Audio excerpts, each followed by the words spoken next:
10 नवंबर की शाम दिल्ली के लाल किले के पास एक कार में जबरदस्त धमाका होता है। 12 लोग मौके पर ही मर जाते हैं और 20 से ज्यादा लोग गंभीर रूप से घायल। दिल्ली के लिए कोई नई आतंकी हमला नहीं था, लेकिन चलती हुई कार में धमाका ऐसा पहली बार हुआ था।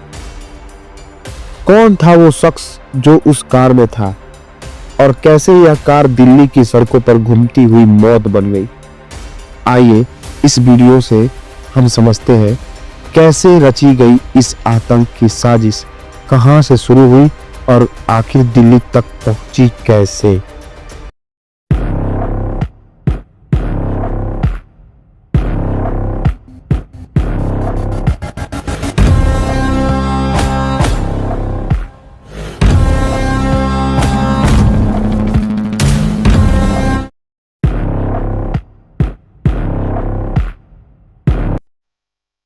कहानी की शुरुआत 1 नवंबर से होती है।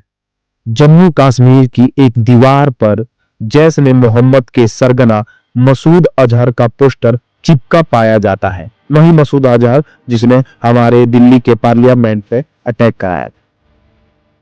जैसे ही पुलिस को एक खबर मिलती है, जांच शुरू होती है। पोस्टर के सुराग से एक नाम सामने आता है, डॉक्टर मुजम्मिल। पुलिस तुरंत कार्रवाई करती है और उसे गिरफ्तार कर पूछताछ शुरू करती है। लेकिन बात यहीं खत्म नहीं होती। 6 नवंबर को जम्मू कश्मीर की पुलिस की टीम उत्तर प्रदेश के सहारनपुर पहुंचती है, जहां से एक और संदिग्ध आदमी आदिल अहमद को गिरफ्तार करती है। और जब आदिल से पूछताछ होती है तो सामने आता है कि वो और डॉक्टर मुजम्मिल पहले से एक दूसरे को जानते थे।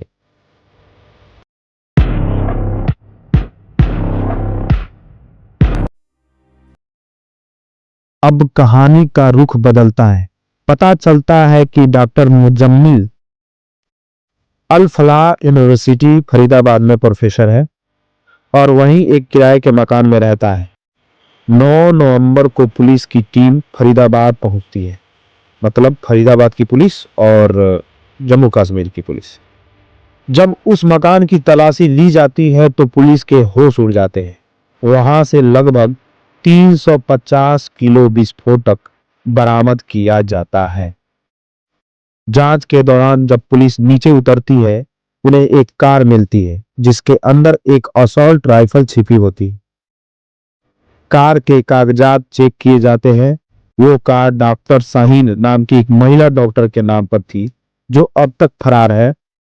कहानी अब और भी रहस्यमयी होती जा रही है।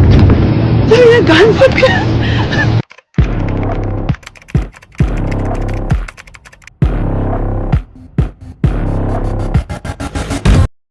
इसके बाद पुलिस पहुंचती है हरियाणा बॉर्डर के पास। एक गांव है जो फरीदाबाद में ही पड़ता है। गांव का नाम है टागा। वहां एक मौलाना के घर पे छापा मारा जाता है। मौलाना के घर से 25,000 किलो विस्फोटक सामग्री बरामद होती है। जांच में पता चलता है यह मौलाना कई युवाओं को ब्रेन वॉश करता था, उन्हें जन्नत का सपना दिखाकर आतंकी रास्ते पर भेज देता था। पुलिस की पूछताछ में एक और नाम सामने आता है, जिसका नाम है डॉक्टर उमर मोहम्मद नबी, जो फरीदाबाद में रहता था लेकिन अब गायब है। क्योंकि सभी आरोपी जम्मू कश्मीर के थे, लेकिन उनका ठिकाना फरीदाबाद ही था। और अब पुलिस का शक इसी डॉक्टर उमर पर गहराता जा रहा था, क्योंकि ये भाग गया था, गायब हो गया।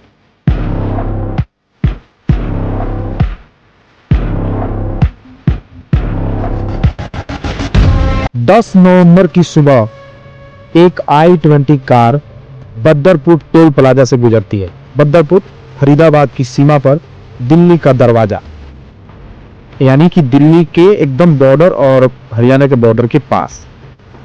कार चला रहा शख्स मास्क में है। आप देख सकते हैं, दिल्ली में मास्क लगाना आम बात है, इसलिए किसी को कोई शक नहीं होता। और उस पर से अभी प्रदूषण को लेके आंदोलन भी चल रहा है। कार दिल्ली की सड़कों पर घूमती है, फिर करीब 8 घंटे बाद वही कार सुनहरी मस्जिद पार्किंग में सीसीटीवी में दिखती है, जो लाल किले के पास है। यानी सुनहरी जो मस्जिद है वो लाल किले के पास ही पड़ती है। वो कार वहीं पार्क होती है और वो शख्स करीब 3 घंटे उसी कार में बैठा रहता है।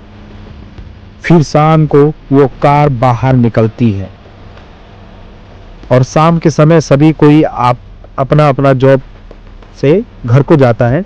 तो जाहिर सी बात है ट्रैफिक भारी था। 6:38 पर एक जबरदस्त धमाका होता है और कुछ ही सेकंड में दिल्ली खामोश हो जाती है।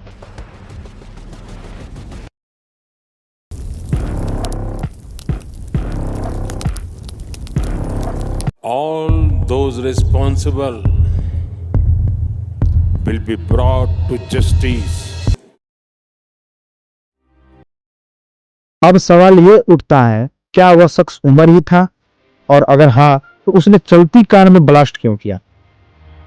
जांच में शक है कि उमर को अपनी साथियों की गिरफ्तारी का खबर मिल चुकी थी। वो शायद फ्रस्ट्रेशन में था और शायद डर में भी था। अगले आदेश का इंतजार कर रहा था।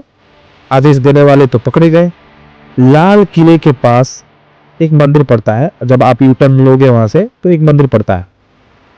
उनका हो सकता है कि उनका असली टारगेट मंदिर ही रहा हो, लेकिन ट्रैफिक और डर के चलते यह विस्फोट चलती कार में ही हो गया, जिसमें 12 निर्दोष लोग अपनी जान गंवा बैठे और 20 से ज्यादा लोग